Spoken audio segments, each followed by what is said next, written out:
You have found yourself on another episode of Locked On Bulls. In today's episode, we're going to talk about the predicament the Chicago Bulls have put themselves in with needing to extend Josh Giddey either this season, during the season, or at the end of next season. We're going to talk about all that.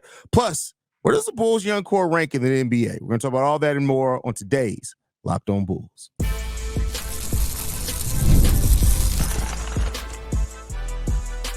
You are Locked On Bulls, your daily Chicago Bulls podcast.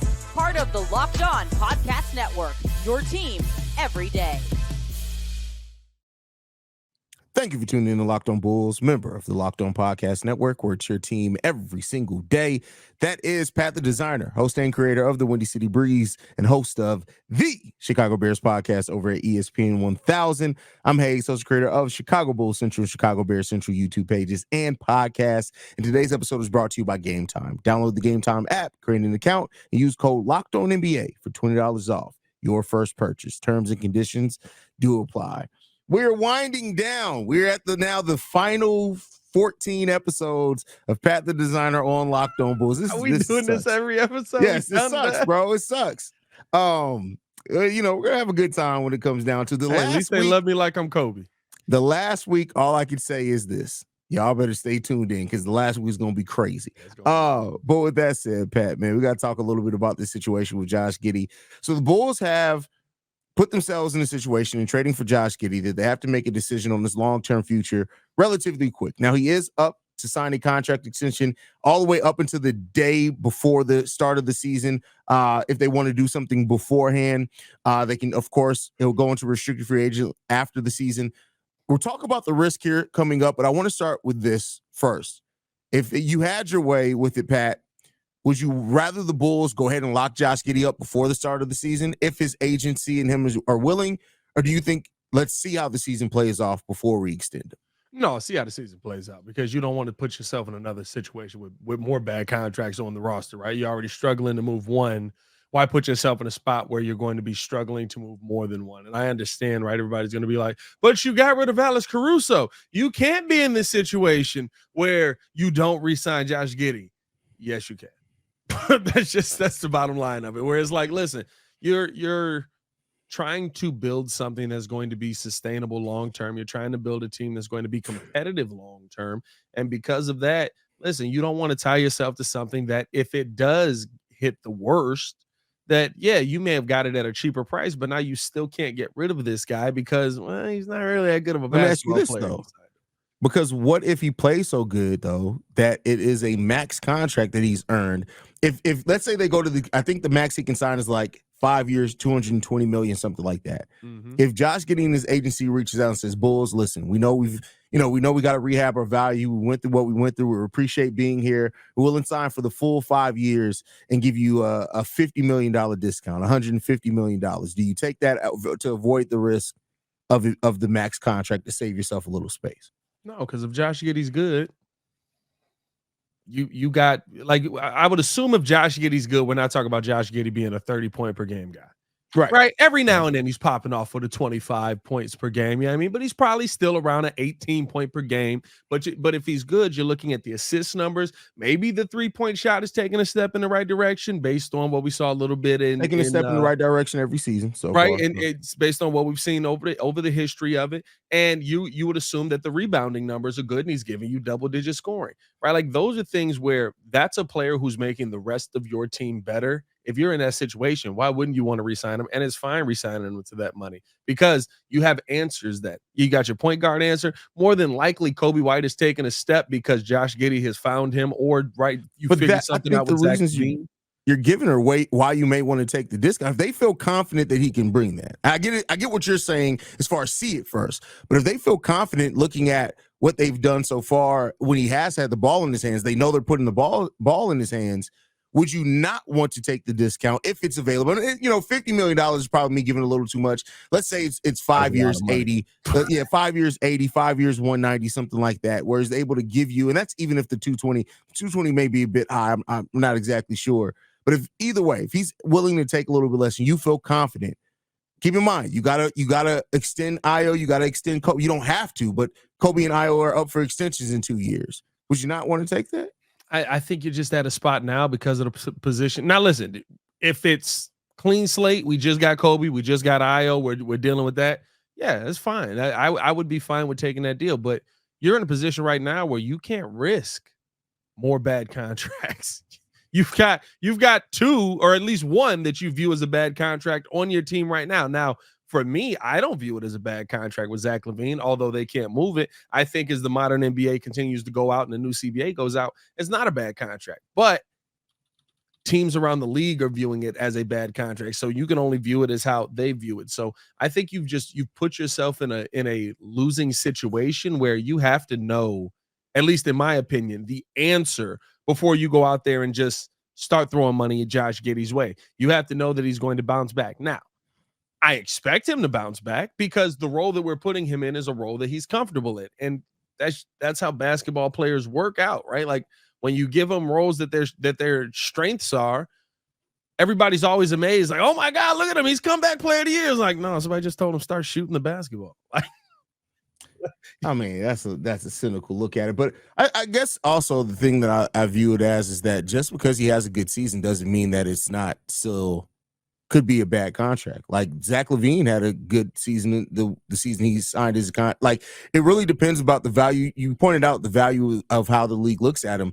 Yeah, Josh Giddey can have a big season. He can average a bunch of points and rebounds and assists and things like that. But like, if it does come to the point that either the makeup of your roster changes or, you just get a player that extends better. What if it does look like Kobe's better at point guard and can't, or the league just looks at Josh Giddey and says, well, you can't shoot threes. We have a bunch of point guards that can. We get it that you're a passer, but we don't need that.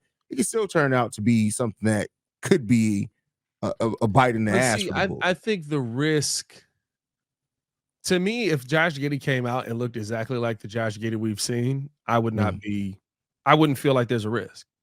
If he looks like the guy that we saw at FIBA, or he looks like the guy that we saw the first 2 years of his career, or he looks like the guy that every time Shai Gilgeous-Alexander wasn't on the floor, he returned to that same 16, 8-8 type of player, I don't feel like there's risk there. I feel like, no, he's being exactly what he's shown you to be in the NBA. And last season, the OKC Thunder made the right call. Like I feel like people look at Giddey and they're like, well, why would you take the ball out of his hands? Because I got Shai freaking Gilgeous-Alexander over there. Like I'm putting the ball in his hands 90% of the time. They made the right call. They were willing to move on from him. But now you get an opportunity to put him back in a position that, listen, it's the one thing that we know with this Bulls team, they've been begging for. Somebody to control the ball, and I think that that's just going to accentuate what Josh Giddey does, and it's going to accentuate even his role that maybe he didn't have on OKC. Because at the end of the day, his role with the ball in his hand was you facilitate the ball to Shai, Lou, and Chet, and you get your shots where you can. And then when they took the ball out of his hands, it was like, oh, okay, well, now you want to be a shooting guard. That's not going to work. So to me, I do want to point out too, people have forgotten that while the Dallas Mavericks worked, when what series did they play before the Mavericks? The Pelicans? The Pelicans feels right. I don't remember. Yeah, I don't remember off the top of my head either. I wish I did, but I know that the series before the Maverick series. Ain't no way the Pelicans made it that far. Was it? I don't remember. That was dang. It just F the playoffs. Take me straight to the beginning of the season, huh?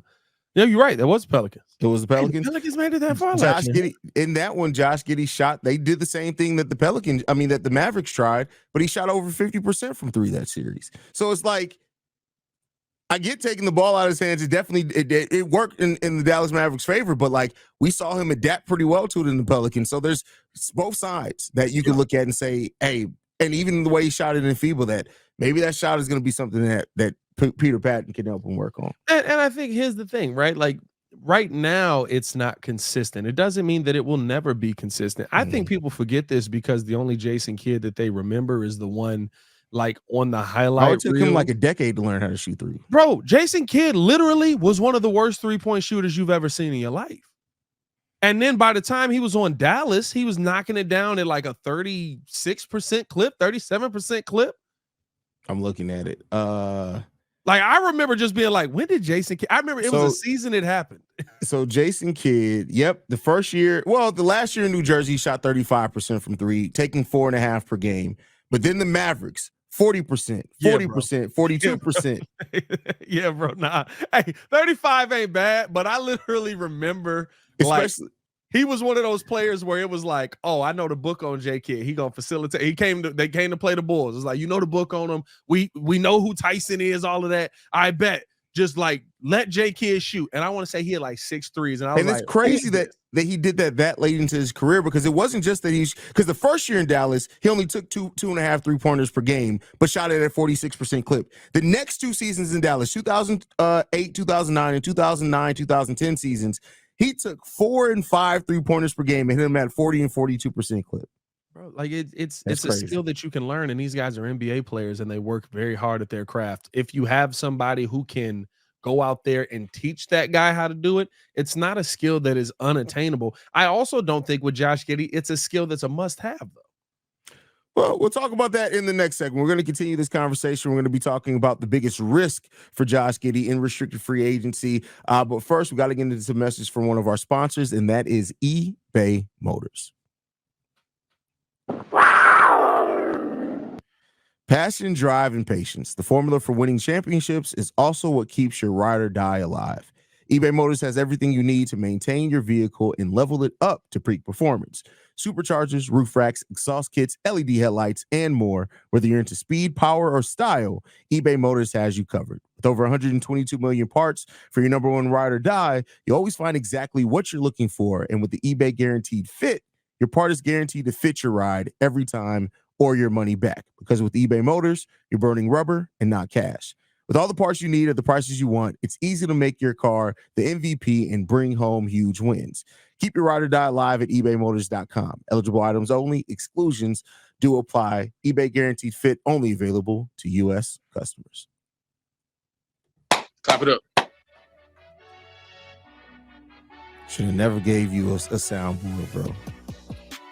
That Kobe one always concerns me because it doesn't sound like hands. Like, I know that he was clapping, but anyway, Pat, biggest risk in free agency. Sounds like from the first segment, you don't feel there's any risk possible in free agency for the Bulls or for Josh Giddey? I mean, the risk to me is that he sucks.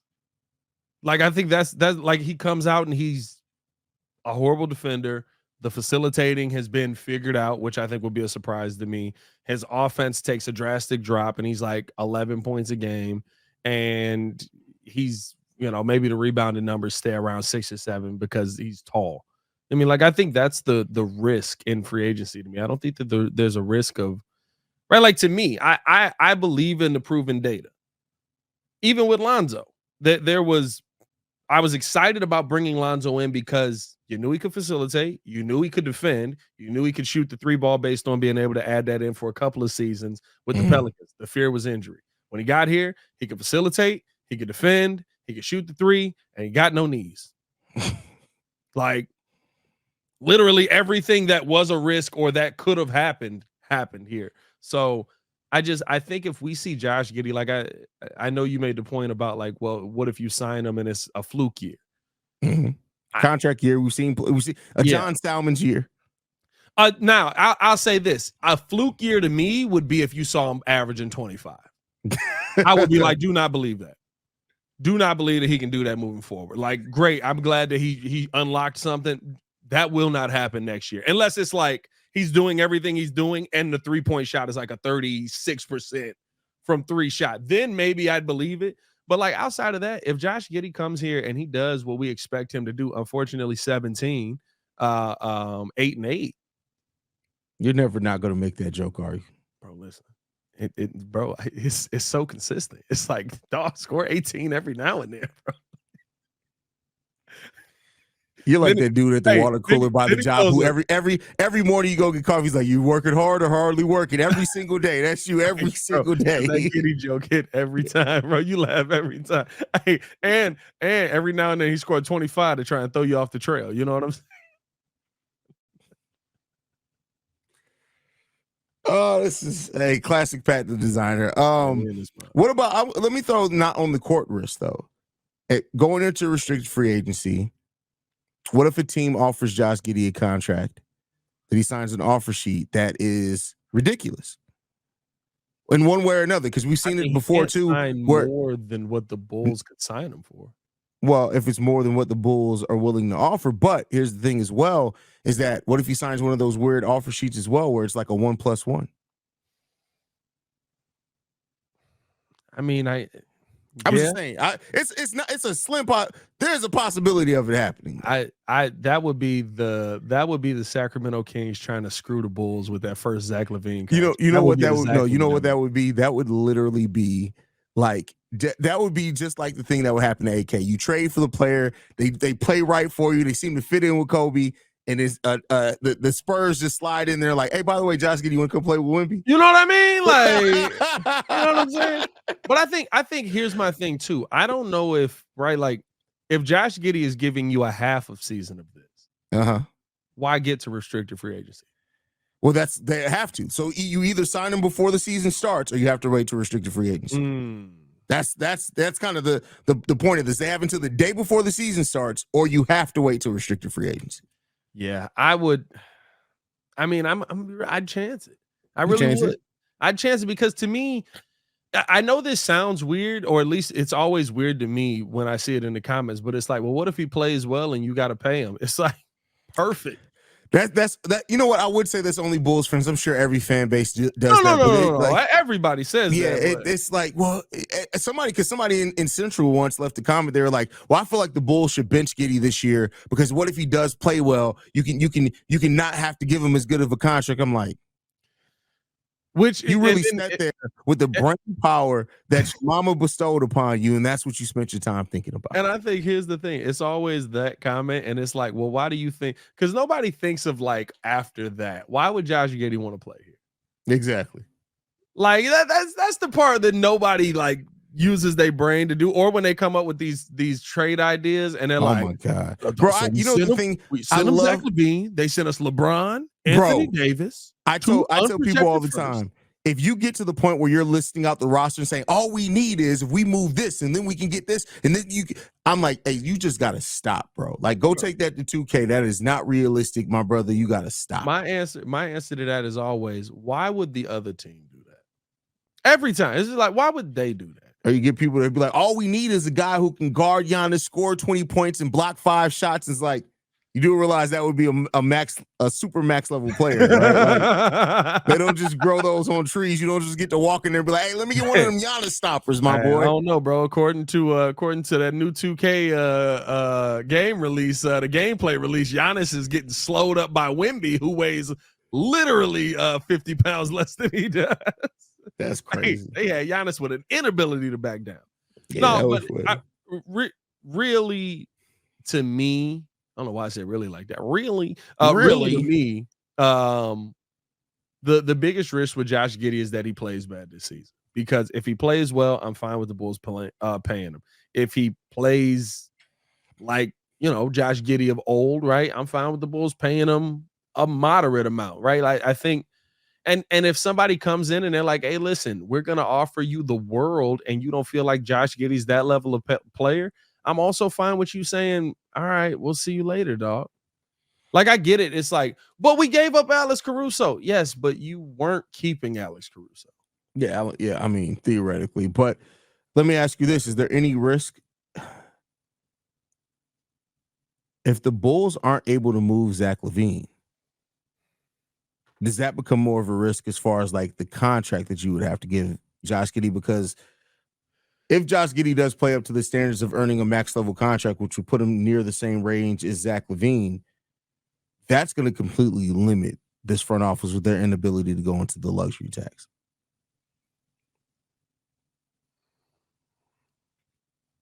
That would all depend on how much winning is happening, I think. Mm-hmm. Because what's tough about this is, and we really haven't attacked this from this point at all. Yeah. Well, if Zach LaVine comes back healthy. Well, if Zach LaVine comes back healthy and the Bulls are winning, I think at that point, I think you have to if he looks good and him and Josh Giddey are having that chemistry, I think you have to. But then my question is, at that point, what does that do? The Bulls right now are only slated to have $56 million under the luxury tax next year. So theoretically, if Josh Giddey was to ball out and get that near $40 million contract. That leaves them $16 million to do something with. Mm-hmm. But you feel like, and we know how AK would feel. Oh, our star showed up. Yeah. This is the guy we've been waiting on. So we've got our high money guy already. Yeah. And we add in Josh Giddey, who complements his game perfectly. Yeah, now, this team's not playing no defense. At this point, anybody who keeps saying, well, what about them defensively? Listen, there are no, unless you plan on taking a third of this team and moving it to a different location. Why don't you take the team and move them somewhere else? Ain't a lot of defense being played this season. Yeah, it's not going to be good. I would assume it will be guarding centers this season, ladies and gentlemen. But no, I think that's the other part of this, and the part that I think is the most difficult, because it's going to become. I could fully see AK being like, well, he's playing well now, so like we're not trading you. Or we'll trade you when the offseason gets here. And in that situation, a healthy season of Zach LaVine with Josh Giddey and Kobe White is going to be, in my mind, a solid offense. Yeah. That's going to be an offense that's going to win some games. You still got Vooch, who's still, again, no defense being played, but you still got your double machine down there. Like, and they're going to win games. To argue against the point as well, in 2025-26, the only players that aren't going to be on contract are Lonzo Ball, Torrey Craig, Josh Giddey as a restricted free agent, and Chris Duarte as a restricted free agent. If you do re-sign Josh Giddey, that takes up most of your cap space. But I could very well see the Bulls filling the rest out with veterans over that using their mid-level exception to add 2 or 3 veterans there. So. Or don't be surprised if they put Duarte out there and he knocking down threes. They just like, here's $8 million. Go out there and do what you do, dog. I mean, like, again, I know Bulls fans are thinking, well, how you gonna get an NBA championship out of that? You're not. It's not coming. See, that's the thing. You're not. I said this on Central, and people got mad and upset at me, and I'm gonna say it again here. And if you're mad, I really don't care. But the fact is that there's a process. Stop trying to skip the process. We tried to skip the process of development, and that's how we ended up with Nikola Vucevic, DeMar DeRozan, and Lonzo Ball. That's how we did that, by trying to skip the process. I love you guys. I've been a member of Bulls Nation my whole entire 37 years on this planet. That's when you're supposed to say, damn. Go ahead. Damn. All right. With that said, but like, you're not going to skip like the process. WWE went on that. I didn't go with Kevin Hart went on that. That was there's no deal, no one deal, no series of deals that gets the Chicago, they're realistic, that get the Chicago Bulls team to competing a title in the year 2024 of our Lord. It's not happening. There's only one thing that you can hope for that puts the Bulls into title contention. Kobe White becomes Tyrese Maxey. I guess there's 2. Or right now, where you're at, Modest Bucilis should have been the number 1 overall pick or a top 5 pick. Yeah. Those are your only 2 options. You need stars. That's what I keep telling people. You only win with stars. There's no NBA championship in the last, where we at, 2024? In the last 20 years that a star player did not win. Was Dirk still a star when the Mavericks won? Are we saying he was still a star? I don't remember what his averages were that year. I don't know if he wasn't the best power forward in the NBA. He was top 2. Tim always was the best power forward in the NBA. But Dirk, Dirk was a absolute star. I'm saying I don't remember. So I'm not saying that he wasn't. I just don't remember what he averaged. And then when he turned up and when they started coughing at that point, that was the weirdest. That was weird. We grew up in a weird time, bro. Like, I remember, well, he was grown by then. He was 4 kids in. But I remember. What, when the Mavs won the title? When the Mavs won. I was 3 in. Thank you very much. I was 3 in. I was 2 years away from being 4 in. Thank you. But like, I just remember like watching that finals, and they came in coughing, and then the reporters asked Dirk about it, and he was just like, I don't know. It is what it is. I wouldn't fake being sick. And then went absolutely ballistic. Just like, oh, okay, this is a thing. That's funny. Shout out to the last are the Pistons team the last team to win without a star? Yes. And there's some people that would argue Chauncey Billups was a star player. But Chauncey was not a star. I would not. Yeah. Although, like, Chauncey making a haul? Chauncey in the haul? No, Chauncey not in the No, hall. Chauncey's not in the hall. Chauncey making a haul? It's some One weird of names those in the off hall, bro. years. One of those off years, probably. There's some weird names in the hall, bro. I mean, that doesn't make him a star, though. So I don't. Hall of Fame player. That don't make him a star. That don't make him a star. Oh, No, man. that is hilarious, man. But let's get into this last topic of the day, Pat.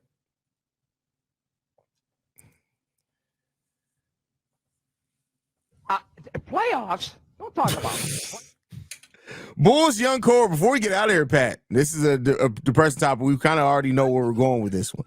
When you look at the Bulls young core, and by young core, we're defining it as players 24 and below.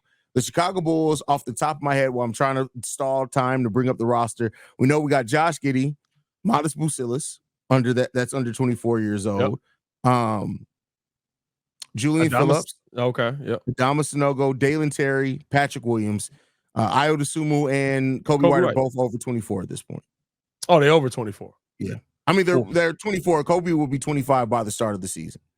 Oh, by February. We counting them because he didn't turn 25 until the midway of the season. Yeah, I count Kobe. We're counting Kobe and Ayo Dosunmu.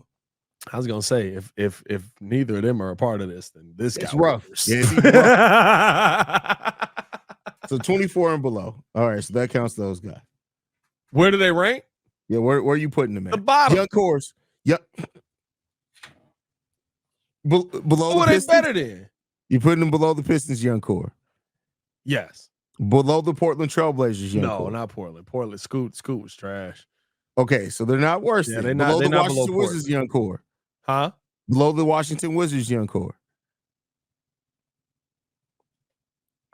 I guess they're above them now just because I don't know what the heck any of them others are going to look like right now. They drafted like 17 young players. They had so many picks. That's a fact. They held an NFL draft for young players. Not like, what the heck was that? Who do you have as the best young core in the NBA? OKC still. OKC second? Because under 24. Well, no, Shay's over 24. Oh, they might be out of it, actually. Let me see. I'm trying to think here. Chet is definitely under. Jalen Williams is under. Alex Caruso is over. Why is it when I look up the Oklahoma City Thunder on Google? Chet Holmgren, Osman Dang, Nikola Topic, Cason Wallace. So Chet's over. Chet's in. Or not Chet. I'm sorry. Shea is over. Lou is over. 26. Lou Dort is 25. Keontae Johnson. I feel like this is very skewed because it's like young core. We stopping at 24, but I wouldn't be wanting to build with the Bulls core. Yeah, I wouldn't be wanting to build with I think here's the thing. If I had to build a team, I would rather have the core of the Pistons because I feel like there's certain pieces that I could trade off that people will want that could bring value. I think the Pistons are built poorly. But I think that the core has value. And what I mean by that is I think there's a bunch of dudes on that team that don't really fit together. But I think that you could trade a Ausar Thompson and somebody would be like, yo, I would love to have a Ausar Thompson on my team and develop this young player. And that could bring you back value as well. I don't know if the Bulls have a ton of that right now. I think that the Spurs have a situation like that where there's a young core there, where there's a lot of young pieces that actually are starting to fit together. And hopefully, right, by getting the point guard position right this year, they're able to make more of that. I guess is the Spurs the best young core right now? Because Shea and them are out of being out of it is that kind of kills OKC. I mean, the Houston Rockets and Spurs. Well, Jalen Williams and Chet is still nasty. It's still nasty, but Spurs got to be up there. Houston Rockets still got to be up there, I would think, as well. The Memphis Grizzlies still count as well, because if I'm not mistaken, Ja Morant is under 25. Let's see. That'd be nuts, actually. No, he's 25. He's 25. Okay. He's 25. But you still got Jaren Jackson Jr., G.G. Jackson. That's really it. Desmond Bane's over the age. Yeah, I would say probably Houston or the Spurs is the best right now because Sengun's 22. Jalen Green is still under 24. Orlando Magic got to be in there somewhere as well. I feel like the only one young is Paolo, though, right? Let's see. Because didn't what's his name come in a little older? Paolo 21, Franz is 22. Okay, Tristan De Silva's 23, which we haven't seen him play. Jalen Suggs is 23. Cole Anthony's 24. Oh no, yeah. So they still in. That might be the best one. That's the best one. Because I think that Paolo's the best player out of it. That makes sense. Like Paolo, I'm not gonna lie to you. Like to me, I might be the only person that sees this, but when I see a 6'8" dude with a ton of body weight and can run like a gazelle, can dunk, can shoot, can facilitate, I'm just like, I'm the only person seeing LeBron right now. Now, great value, LeBron. He's not LeBron James at all, but like, it's not many dudes with this skill set that have all of these things. So I would say Orlando's the best. At the end of the day, I put the Bulls above Portland and I guess Washington because of the question mark. That's it. Yeah. They are the third worst young core out of all of them because they are questions. Kobe's like, does he take another step? Does he not? Will he be consistent? Giddey is, which Giddey are you going to get? Dr. Giddey or Mr. Hyde? Yeah, I mean, like, the Bulls' whole young core is questioned. So it's not good. Pessimistic Pat, as we are on our way out. It was positive overall in the early one. You didn't see any risk with Josh Giddey's contract extension. So I like Josh. I like Josh. Keep doesn't like you.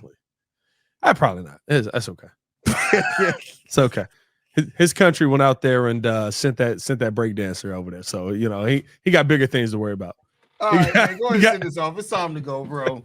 He got bigger problems to worry about. That's funny. Than whether he liked me or not. He need to know if he liked breakdancing. That's what he needs to know. Hey, man, follow us on everything at Locked On Bulls. You can follow me on everything at Pat The Deisgner. Appreciate y'all for tuning in and showing love. You guys can follow me at CEO Haize. I want to thank you guys for tuning in to another episode of Locked On Bulls. We are free and available on every podcasting app and platform of your choice, as well as YouTube, the Odyssey app, and Amazon Fire TV, man. We'll see you guys the next one. For Pat The Deisgner, this has been Locked On Bulls, y'all. Peace. Playoffs?